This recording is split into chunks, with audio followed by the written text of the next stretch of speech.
On this video, kakain tayo ngayon sa Albite, located in Imus, Cavite. Still bringing stuff here, so. Hi! How are you? Thanks for coming. Yung operation ng Albite nagsisimula ng 5 p.m. up to 1 a.m. So pagdating nyo ng 5 p.m., magsisimula pa lang silang magluto nito.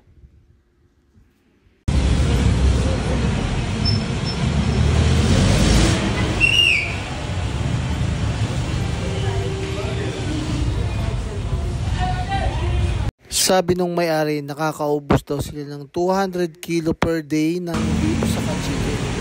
Hindi siya yung conventional way na pagluluto ng shawarma. Nakakaubos kayo ng ilang kilo ng ganito?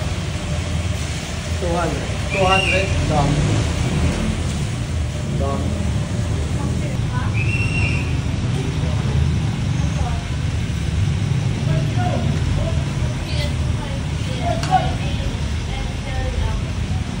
Sa sobrang viral nila, tingnan mo kung gaano kahaba yung pila. At dahil Palestinian food yung ino-offer nila, halal food sila. Bango. Bango na ng amoy niya.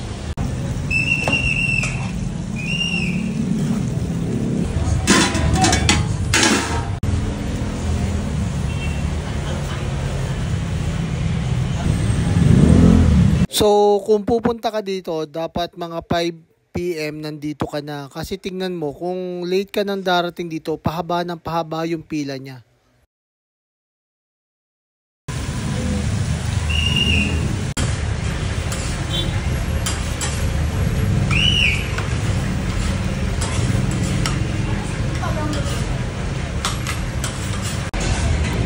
Luto na.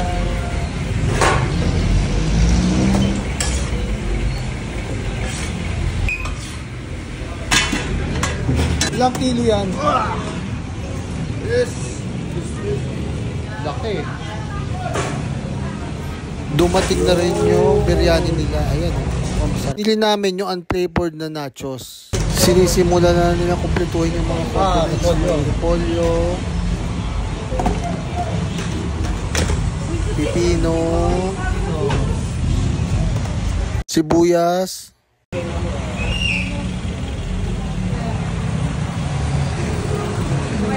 Yes, yes. Kaya sabit lang.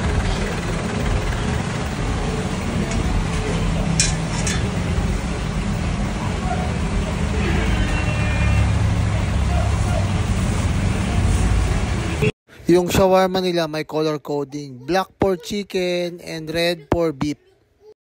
Hawakan ko na to. Ito yung maliliit na dessert. Ang pangalan nito, kataye. Meron din silang crispy chicken skin.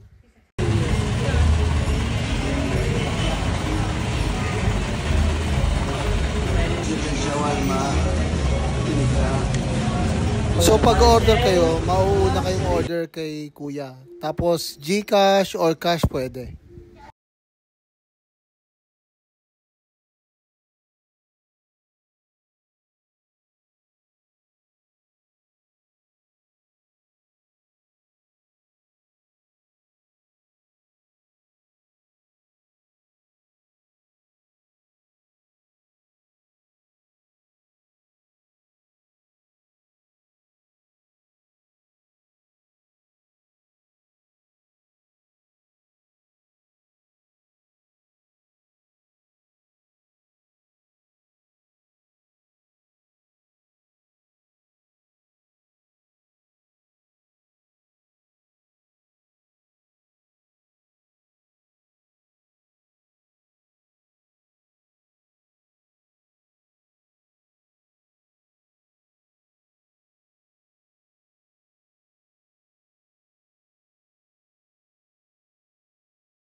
Ito namang isa, kebab with rice.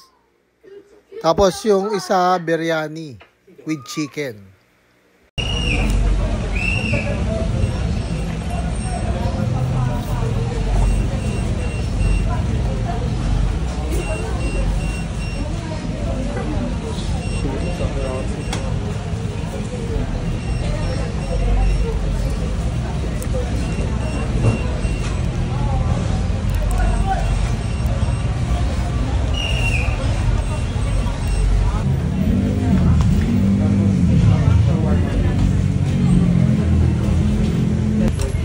So lahat may gulay? Lahat. Konting anghang lang siguro. Konting aha. Marami garlic sauce? Maraming garlic sauce. Hot sauce? Konti lang. Konti. Yan. Okay na yan? Okay na yan. Okay. Wala na ang anghang. Walang aha. Walang anghang na lang. Pwede ba magpa-separate ng hot sauce? Hot sauce? Pwede po. Okay, sige. Separate na lang. Sige. Para matry mo. Pero lahat ito, lagay. Lahat may gulay.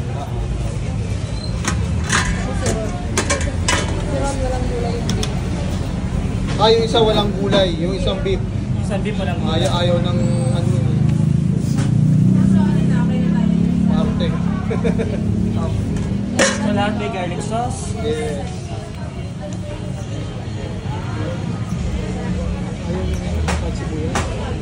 Hot sauce? Konti lang. Konti lang. Yan. Pwede. Okay pa? Lahat ganyan. Ito? Oo. Ito din? Sige, ayaw mo lang. Okay na yan? Okay na yan. Lahat may gulay? Yung isa lang beef na wala. Wala kahit ano.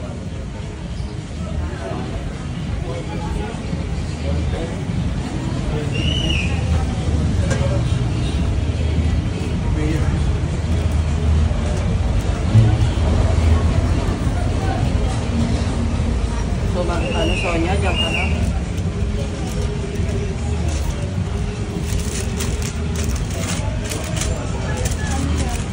The chicken. Yung chicken. Yes.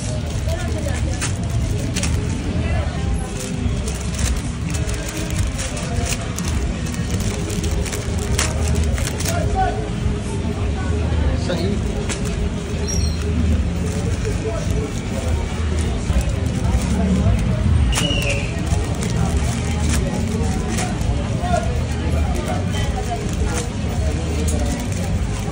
na isang in-order namin, yung nachos na unflavored para malasahan namin yung shawarma flavor.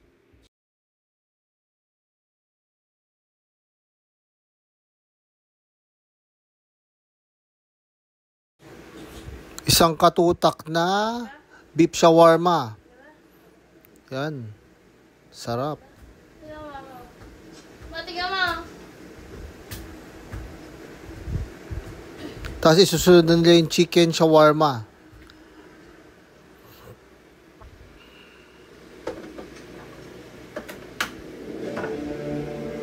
Tapos pinalagyan namin ng lahat ng gulay. Yung repolyo, pipino, onion, tapos maraming garlic sauce.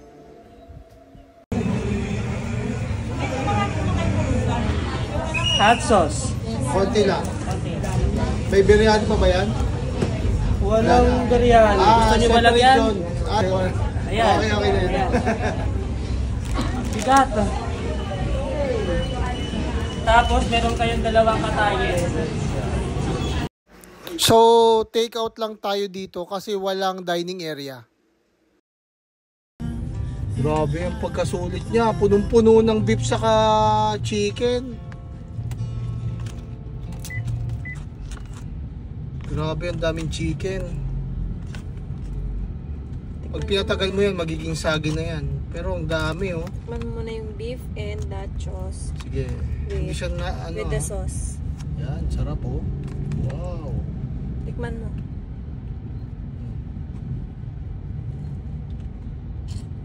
Beef yan. Try naman natin yung chicken. Ito yung chicken.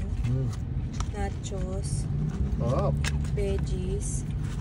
Chicken. Ayan, sa'yo nachos naman. and veggies. Kuha mo. Okay. Na ako.